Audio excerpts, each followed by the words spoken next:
A word of warning, this podcast explores graphic and disturbing stories and includes some strong language. It therefore may not be suitable for our young listeners or other folks who may find it disturbing.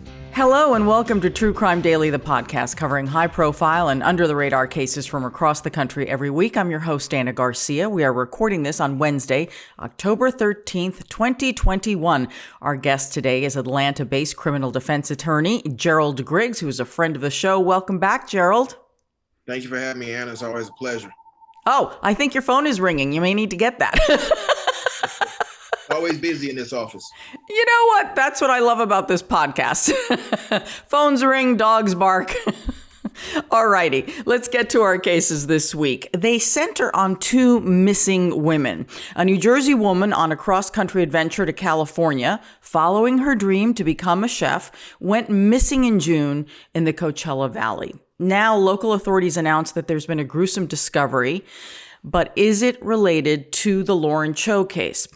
We don't know yet, but there's a lot to talk about this case because Lauren's case received much needed national attention in response to the disappearance and then murder of Gabby Petito, who was on a cross-country trip herself. And that case really galvanized many people, especially those who are defenders of survivors and of the missing and of the murdered, who said, you know what? Yes, let's help Gabby's family, but what about all the other families? And so we've seen a lot of cases, Gerald, that have been solved, or at least the person has been found in the weeks since that because of the amount of attention that's been placed on these cases. So I think that's very important. We're going to talk about that. But first, a Missouri woman is still missing after disappearing in July. The man that she was reportedly staying with claims that Cassidy Rainwater drove off in the middle of the night with a stranger, and that is the last that he saw of her, which, of course, Gerald, we know that's a very suspicious story. It already begins suspicious. The man that she was staying with and his friend are now behind bars. They're being held on suspicion of kidnapping Cassidy because authorities allegedly found incriminating evidence on a phone. And just hours before the two men were to appear in court, one of their houses burns down. The house where she was allegedly being kept in a cage.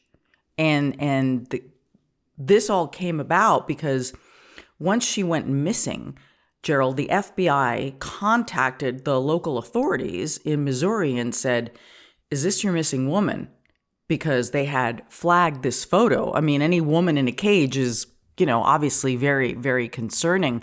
So what happens in a case like this where we still don't have a body? The two are charged with kidnapping. We're going to get into the details in a minute, but it feels like it's still early on in the case. What do you think, Gerald? Yeah, it's definitely still very early on in the case. Anytime that you have a case that centers around a huge missing piece of evidence, the investigation is still ongoing. So I'm assuming that law enforcement would still be trying to follow all the leads and would also be trying to work with the defense attorney to coax the client into giving some piece of evidence in exchange for testimony and a lower charge. So I anticipate that's probably what's happening here. It's always concerning when a massive piece of evidence magically disappears, like being burnt to the ground, when you still have a missing victim, as well as the evidence of that victim being held against her will. So it's going to be difficult to prove that kidnapping if you don't have a body or a person or a witness or anything else. You can use the photo, but an argument can always be made that the photo was some type of play acting. It wasn't real. It was contrived. There's a lot of different arguments that you can make about a photo. That's why you need hard, concrete evidence. Yeah, the timing is the part that really troubles me. I mean, these two suspects who have been charged were literally hours. The house burned down hours before they were supposed to appear in court on this case. And I say this all the time. When it comes to crime, I just don't believe in coincidence. And we will get into the fact that this wasn't just, a furnace that blew up. We're going to get into the details of that. Okay, so this case is taking place in Dallas County, Missouri, which is in south central Missouri. And it's about 3 hours from St. Louis, to give everybody everybody an idea of what we're talking about.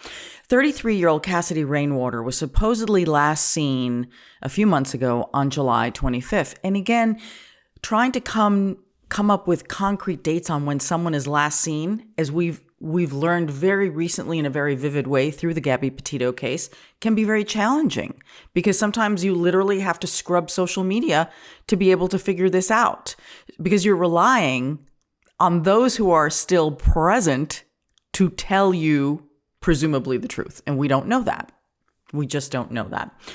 The last person to have seen her alive is 58-year-old James Phelps. Cassidy was staying with James Phelps in his home in Windyville. And he said that Cassidy had gotten up in the middle of the night and left, and he says that's the last time that he saw her. So a month later, in August, Cassidy's family members contacted the Dallas County Sheriff's Office to report her missing. And that's at about the same time that the FBI gets this really weird anonymous tip. And it involves this photograph supposedly showing Cassidy Rainwater partially nude, locked in a cage. So they send the information over to the Dallas County Sheriff's Office. Investigators pay a visit to James Phelps at his home, and they're armed with a search warrant. They check the place, and James explains that Cassidy was staying him until she could get back on her feet. So that's what she was doing there. But apparently, Gerald, she was living, I'm not going to go so far as to say being kept, in a loft area. And Phelps shares with authorities, but she was talking about going to Colorado. So I always think that's one of those, like, she went this way, in opposite directions. KOLR reports that the detective noticed that the loft on the property looked like it had been stripped, and he didn't notice any belongings of Cassidy's at the time. And that was where she was living. So there was no sign of her. Do you find that suspicious, Gerald?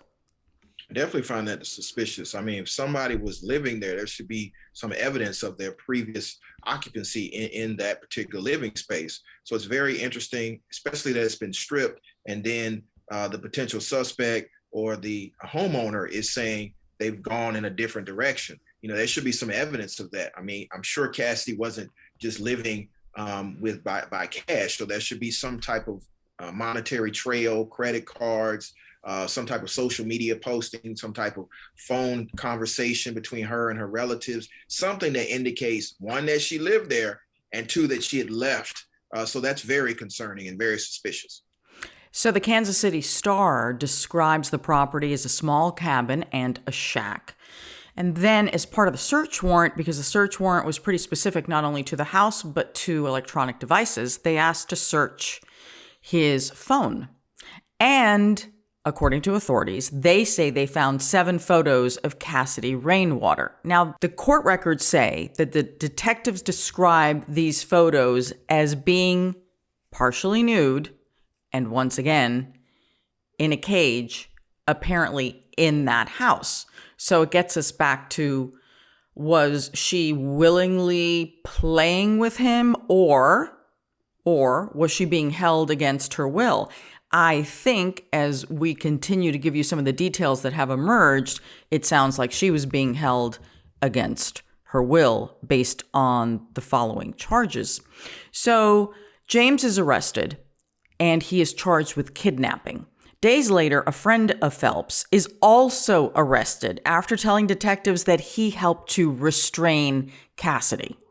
So now you have the second suspect saying his story is, well, the story changed. At first, he had nothing to do with it. And then by the time authorities go back to him a second day, he allegedly tells them that, yes, he helped to hold her down. So that is now starting to sound incredibly violent and incredibly frightening, especially with them photographing it. But I know you said, Gerald, that sometimes you cannot determine the validity of a photograph. But now as these details are emerging, it's sounding more like that's going to be the evidence and the proof. Yeah, exactly. It sounds that way. And what authorities are going to need to do is to make sure they lock in the testimony of the other suspect. And that's why it's important to of course, separate them and then to treat each case differently, because you're going to need that evidence of restraining, that evidence of locking away that only that co-defendant can give, that can now corroborate the photo and now give a time and place and validity to the photo. So I think that authorities are going to have to move in that direction. If they aren't able to find the body or find the person in life, they're going to need the corroboration of the co-defendant to prove their case. On September 19th, investigators interviewed Timothy Norton. This is the other suspect. He's a 56-year-old long-haul truck driver who lives in his car when he's not working. Court records show that he listed James Phelps' home address, the location that burned to the ground, the place where they believe that the cage was and that Cassidy was staying. So he uses that same address. So I don't think it took an awful lot to figure this part out, right? It's not a big town. How many people are connected to this home? Court records then indicate the following, that there were inaccuracies in Norton's story when he was first interviewed, and then again when he was subsequently interviewed. And then finally, that's when he allegedly confesses to helping to restrain Cassidy back in July. So he gives authorities also a time frame, which is pretty much about the time that she disappeared. So Timothy Norton says that he gets a call from his pal James, who says he needs his help restraining a woman in a cage. That's just not the kind of phone call one often gets.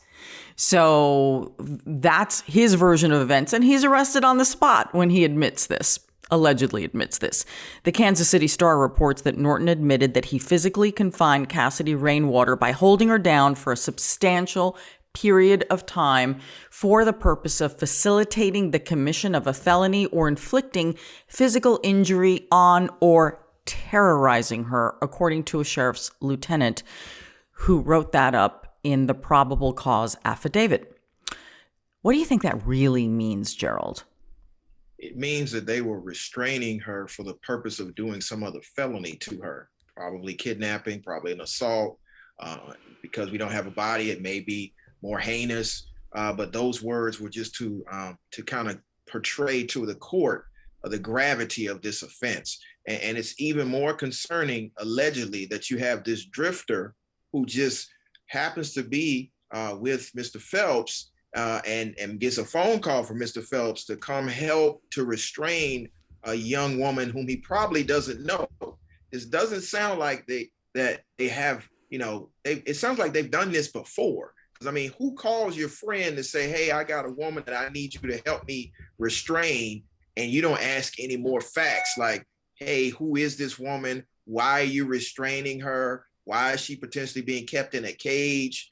This sounds nefarious. A true friend would tell their friend to release the young lady, or that friend would call law enforcement to make sure that no crime was being committed. So it's a lot of issues with this case that point to nefarious activity.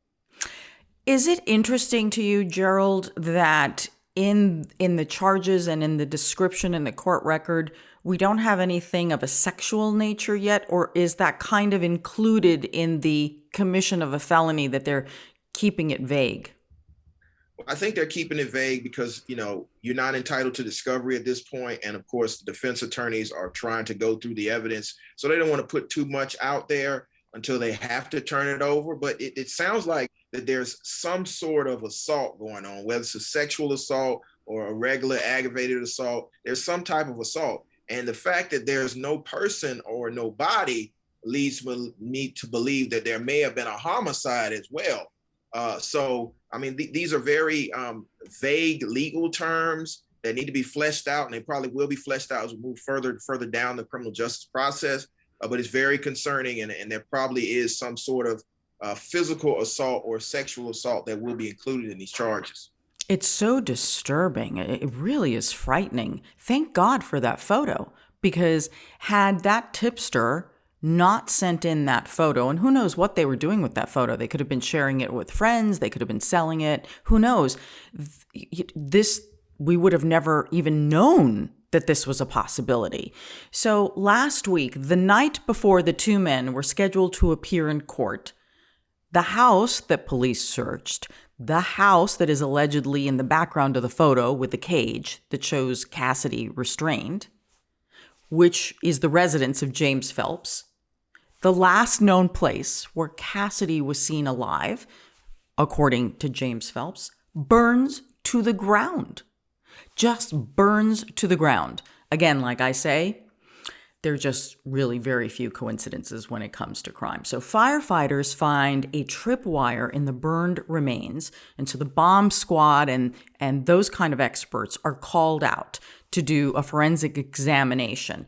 The bomb squad discovers there are 2 incendiary devices, both of which are safely detonated.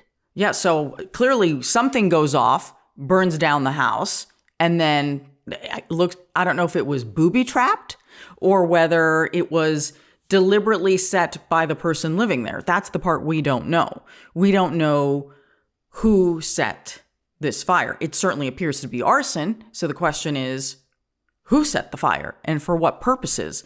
What I find very troubling here is that we have to hope that the sheriff's department, when they entered with the search warrant, that they did a lot of their initial forensic testing. But it's my understanding, and Gerald, please explain the process to me, that sometimes you don't get everything on the first go round. Sometimes you have to go back because you narrow something and you're like, ooh, let's test for that. What do you think? Yeah, sometimes there's the need for additional testing. Sometimes when you go on with the first search warrant, you're trying to just get enough evidence to get an arrest warrant, and you may have to come back for additional evidence collection. And in this case, where we don't have a person or we don't have a victim, there were potentially clues in that house that could point to the location of the victim. So clearly, if this was arson, and it's just an allegation at this point that 2 incendiary devices burned the house to the ground. So it does seem like it was, intentionally set, allegedly. Mm-hmm. It's concerning that you've now lost a large piece of documentary and you've lost a large piece of potential evidence that now cannot be investigated either by the prosecution or by the defense, because again, these individuals are alleged to have done these things. So they may build a very robust defense that points to, listen, no one was being held against their will. Here's how the crawl space looked. This is how a person could have lived here. There's actually no cage, these type of things that you can point to the lack of evidence, but now that evidence is gone. So the police need to do a thorough investigation and get to the bottom of whether this was arson or whether this was, in fact, an accident where these incendiary devices burned the house to the ground. And then the ultimate question, why were there incendiary devices in the house in the first place? All these questions need to be answered, but now they can't be answered because the house is burned down. I'm very suspicious because it seems to me that the people benefiting from this house burning down are the 2 defendants.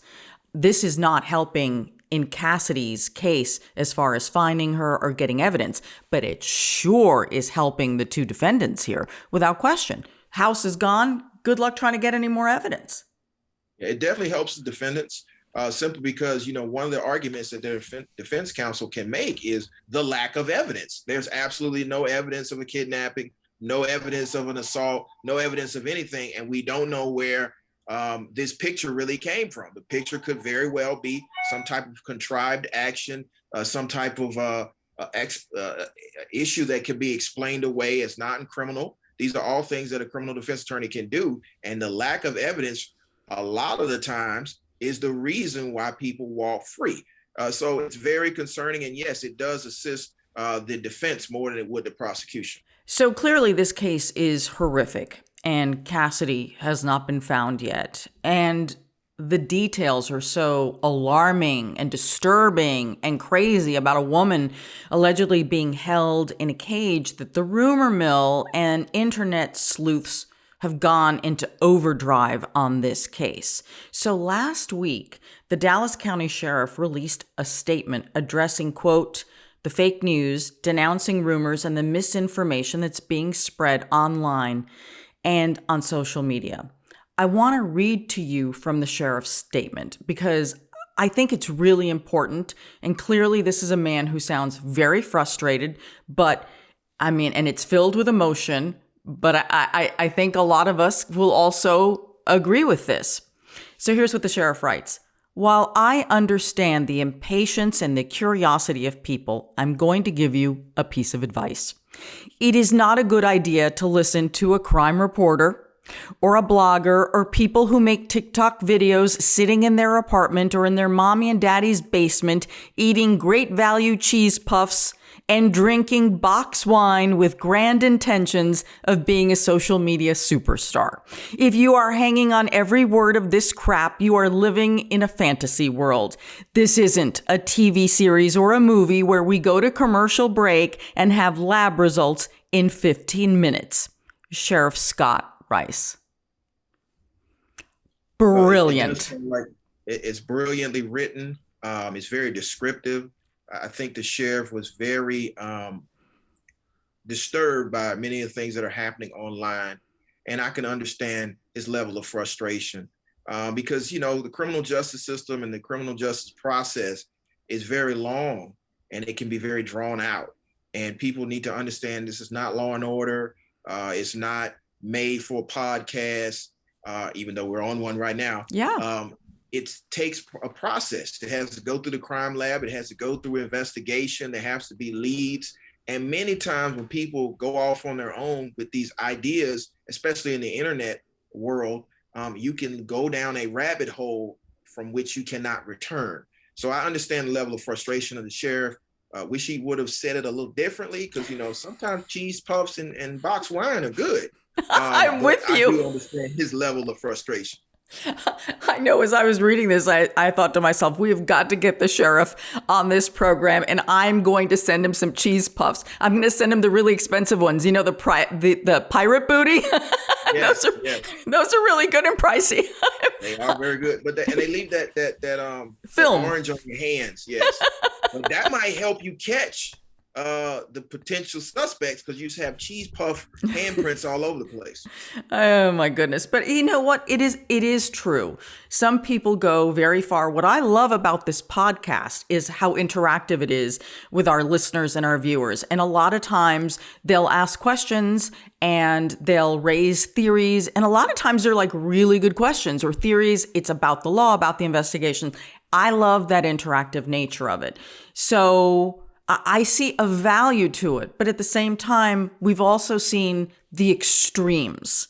And I'm glad that the sheriff kind of reminded everyone that no, you can't get lab results this fast. Give us a moment. We're working on it. However, I will say this, Gerald, the fact that many people care about that case and are pushing and pushing and pushing, I believe that has a value and an energy. I call it the outraged chorus that can push law enforcement, prosecutors, and remind all of them in the justice system, including judges, they're watching, they want justice, they want answers, and there's a value to that. Yeah, I definitely agree. And I think that people inside of the criminal justice system need to understand that you still work for the people and the people are demanding justice. Now, nobody wants swift justice because sometimes justice rushed is a problem and it's a travesty of justice. But they also want a level of competency and a level of work that, sometimes law enforcement is not ready to do. Yes, you don't get lab results after the commercial break, but sometimes the crime lab is taking entirely too long to do some of these experiments and some of these testing. So I understand that there's a balance here. And I think that they need to understand in the new internet world, people are watching, people are commenting, and people sometimes give you the best information and ideas and leads because this is a lot of people's lived experience.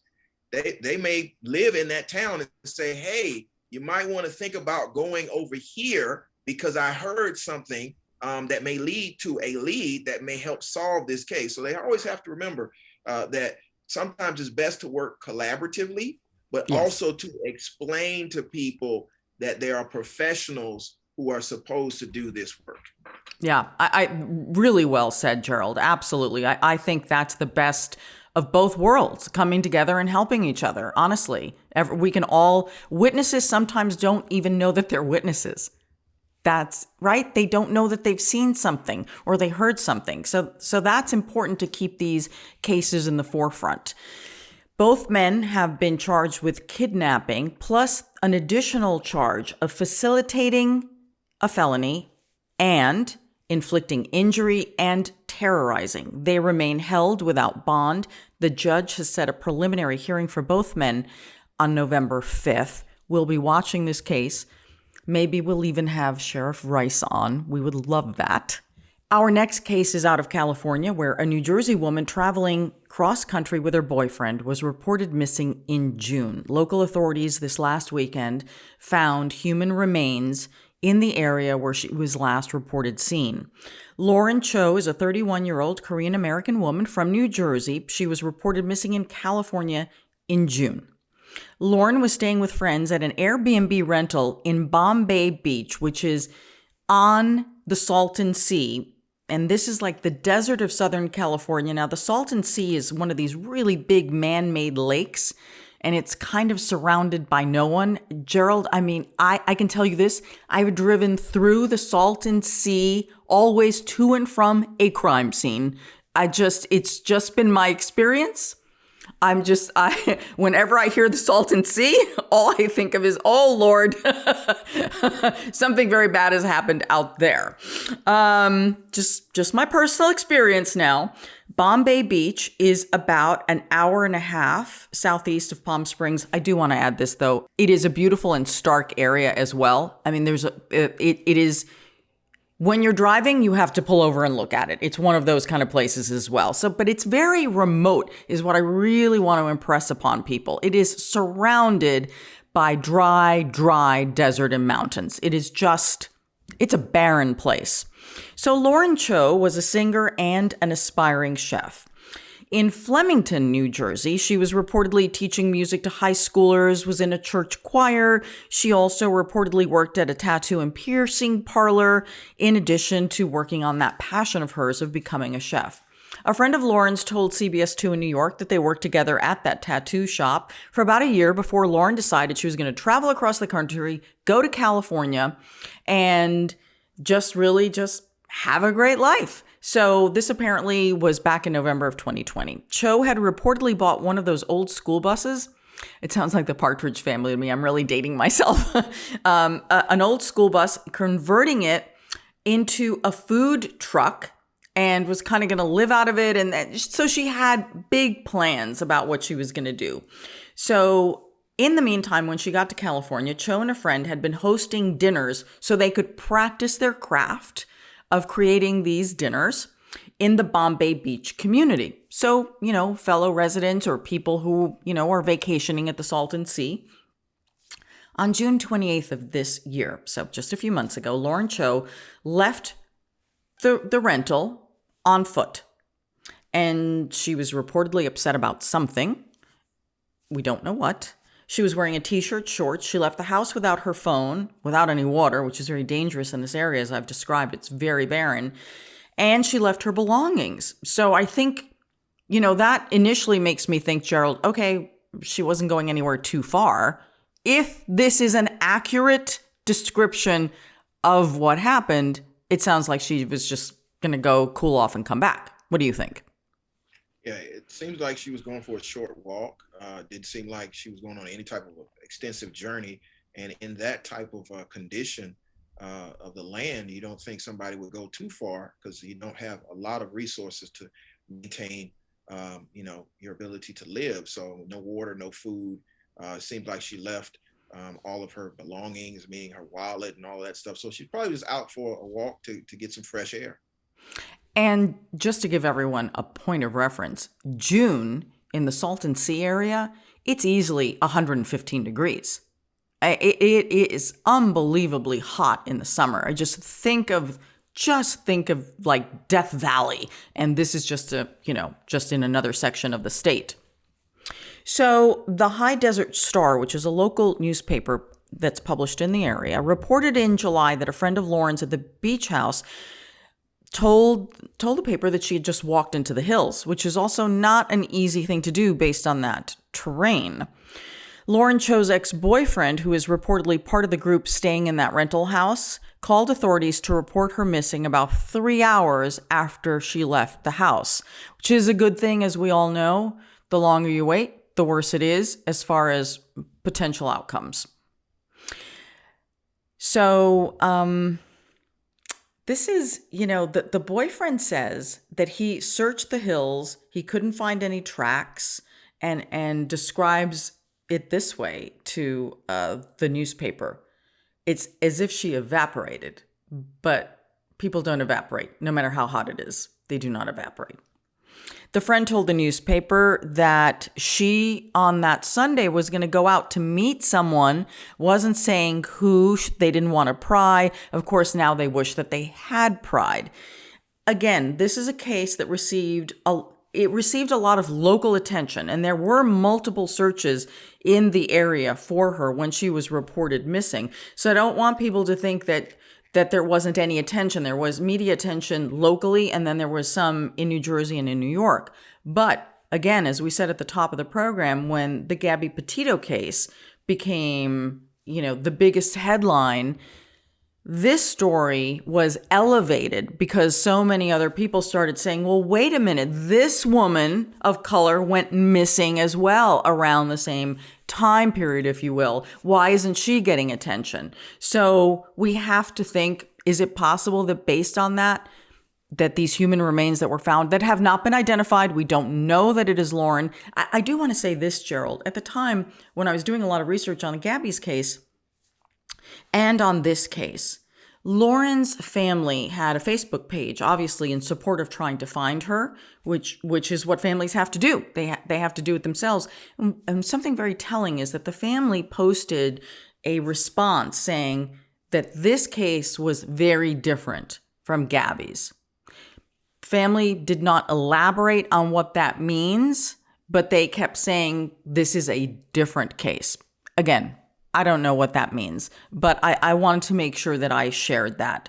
The San Bernardino County Sheriff's Department says that Lauren Cho has been missing since June 28th, and that was a Monday, and that she left the residence at 5:10 p.m. That is the last time that she was seen alive.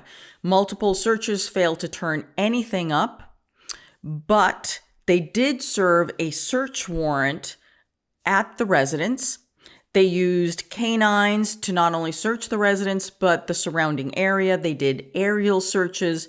And again, no leads until this last weekend where human remains have been found, but we do not know if that is Lauren. So on October 9th, which would have been Saturday, the Sheriff's Department released this statement. During the search, unidentified human remains were located in the rugged terrain of the open desert of Yucca Valley. The remains were transported to the coroner's division where staff will work to identify and determine cause of death. The identification process could take several weeks. No further information will be released until the identity of the deceased has been confirmed. For a point of reference, Yucca Valley is about an hour and a half north of Bombay Beach. That is what I'm trying to figure out. Like, how does that, it would have been really hard to walk that in this oppressive heat, even though it's cooler at night. Is that possible? I suppose. Or did someone pick her up? Yeah, it's more reasonable to think someone picked her up. I mean, that's an extensive amount of walking in that type of heat. I mean, it's 5 o'clock, so the sun's not down yet, so it'd still be well over 100 degrees, and she has no water, no food, no personal belongings. This is very, very strange, and for no one to see her, no one to know what happened, no tracks, no inclinations or issues where you could see a struggle or car pick somebody up, or we're in an age now where there are potentially video cameras everywhere. You would think in that stretch, even if it's isolated, there would be some type of gas station or something that potentially has a surveillance camera that would have picked up somebody. These are all, curious issues. I know that law enforcement and the medical examiner's office have different types of scientific testing they can do to confirm somebody's identification, dental records, DNA typing, blood typing, if there was any blood remains or any flesh remains, because it's been a substantial amount of time that's passed in that type of oppressive heat. The deterioration of a body happens very quickly. So these are things that they have to be concerned about. I don't know about surveillance cameras, and I'll tell you why. It is such a deserted area. The best description I could give you is that there's the highway where people are going crazy fast, and there may be one convenience store and gas station in the area.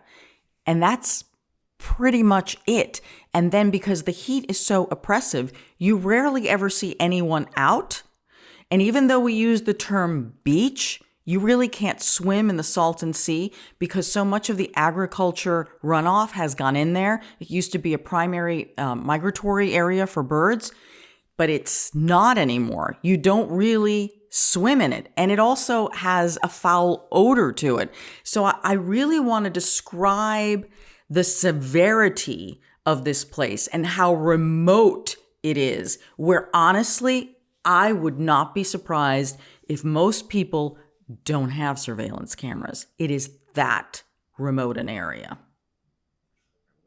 That's good to know. It sounds like a desert wasteland. Oh my God, Gerald, it really is. It's a scary place at times. Well, then it seems as though there probably is some amount of foul play that happened. Somebody probably picked her up, or some animal got a hold of her.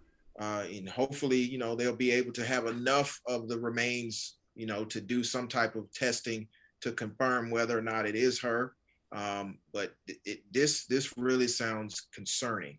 To be very clear here, that Lauren Cho's ex-boyfriend, who came out with her to California, has always cooperated with the authorities, that no one has ever been named a suspect or a person of interest in this case. So we want to make sure that that's clear. We, of course, will follow that case very closely. It is time for our comment section. These are the crime stories you all are talking about, and joining us is our producer and director of web and everything else, Owen Michael. Owen, you have a Nordic sweater on today. Hi, Anna. Hi, Gerald. Yes, I do. As I was just relating to Gerald before we started recording, it dropped below 60 this week in Southern California. So, I'm dressed appropriately. It's basically almost Christmas. A Missouri man was trying to sell catalytic converters on Facebook Marketplace about 2 weeks ago, and he posted a photo of the box online. That's the special component for your vehicle that makes emissions standards and that kind of thing. In the background of the picture, you can see what looks like a big bag of a white crystal substance, a spoon, and a syringe on the coffee table. Oh boy. Stone County Sheriff's Office said a concerned citizen alerted authorities. Thank goodness. Wait, Deputies did you say Stone County? I'm sorry. Indeed. Draw your own jokes there. The Stone County Sheriff's Office said a concerned citizen alerted authorities. Deputies served a search warrant at the man's house and found 48 grams of methamphetamine and a gun, and arrested the man, who said he didn't know the drugs were even there. No. Mary M. said, "That's why you shouldn't mix business with pleasure." Mary M. Revealing a little bit about her predilections there. Johan A. says, "That's why I always crop my pics." Johan's going straight to the technicals. Elise B. says, "So can I still get that catalytic converter for my truck?" There's a big business, Owen, in stealing catalytic converters. Indeed, there is. In fact, my block a couple of years ago got hit by some thieves that were doing that. But this guy, it appears that he was selling brand new products online on the online marketplace. But it's a lesson to either be more careful about what you're posting, and probably the larger lesson is stay away from meth. Yeah, I think we can all agree on that. Meth is bad. Meth is bad. Don't use meth, and don't sell items online while using meth. Don't do drugs. Yes. Okay. All right, Owen, we love that. We've got some legal advice on top of everything else. That's right. We'll just have to remind Stone County about that. Indeed. See you guys next week. Bye, Owen. That is our program for this week. Gerald, thank you so much for coming on. Always such a pleasure. If people want to follow you, because you're very active on social media, where can people find you? You can find me on all social platforms at Attorney Griggs or Attorney Gerald Griggs on all platforms. That's Facebook, YouTube, Instagram, Twitter, and now I am on TikTok at Attorney Griggs. You know what Sheriff Rice is going to say about that. We're going to have box wine. Get your cheese puffs ready. Yes. Thanks, Gerald. It is always a pleasure. You can find me at Ana G News, Anna with one N. Of course, you know where to find our content wherever you get your podcasts. Of course, you can watch us on YouTube, subscribe to our YouTube channel, be one of the millions who subscribe to our channel, and sign up to receive our newsletter at truecrimedaily.com, which is put together by Owen. So until next week, I'm your host, Ana Garcia, and as we always say, don't do crime. Don't do meth. Yes, and don't do meth.